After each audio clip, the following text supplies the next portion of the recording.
let me make it clear that I'm delighted when I see people with active minds trying to tackle the great unknowns in the universe.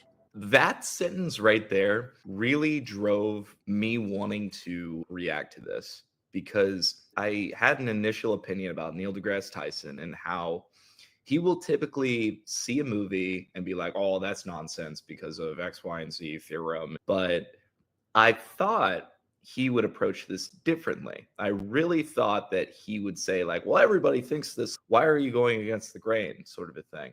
Just like the blase response that I typically see with people that Penguin Zero had, right? I love Charlie. He's a great YouTuber. But he still fell victim to this mentality that we see when people say, well, everybody knows that this is the case. This is common knowledge, this, that, and the other. I hate those arguments. I hate those arguments so much because it robs people of the ability to think through a subject.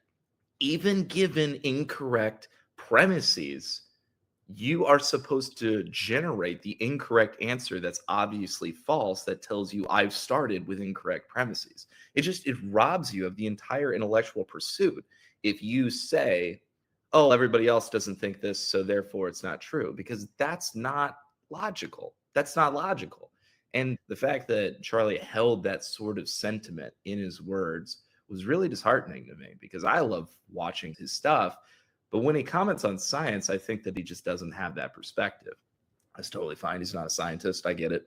But Neil is. Neil is a scientist. And when he said this, I think it really changed my opinion on his perspective of this because he's showcasing his love for the intellectual pursuit, the thing that I'm describing here.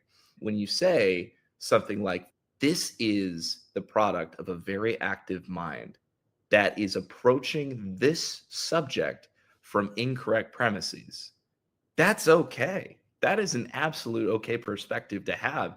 And the thought process of going through, well, if given A and given B, then it therefore follows C, D, E, and F.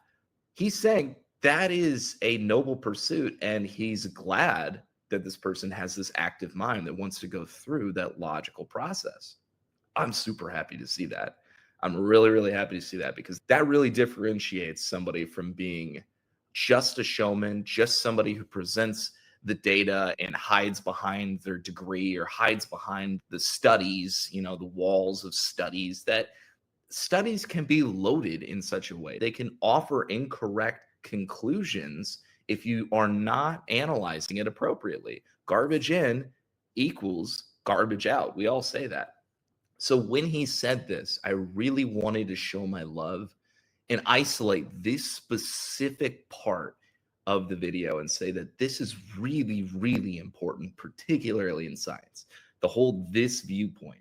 This separates the real from the fake, in my opinion, the wheat from the chaff. In science, this is the differentiating factor. If you just hide behind your degree or a wall of studies and you just continuously say, well, we don't have enough data, and you don't use your mind to think through things, in my opinion, you are not a true scientist because you are not using the scientific method.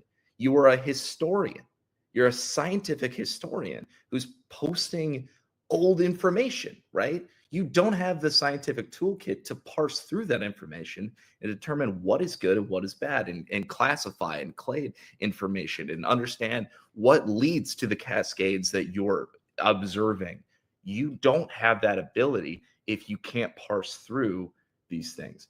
Neil is isolating that specific thing that I find absent in my field often, and it makes me so frustrated. So I absolutely love that Neil is saying this right now because he is on point. It's a beautiful thing that people want to participate on this frontier. What can happen is if you're a fan of a subject, let's say, a hobbyist, let's call it, it's possible to know enough about that subject to think you're right, but not enough about that subject to know that you're wrong.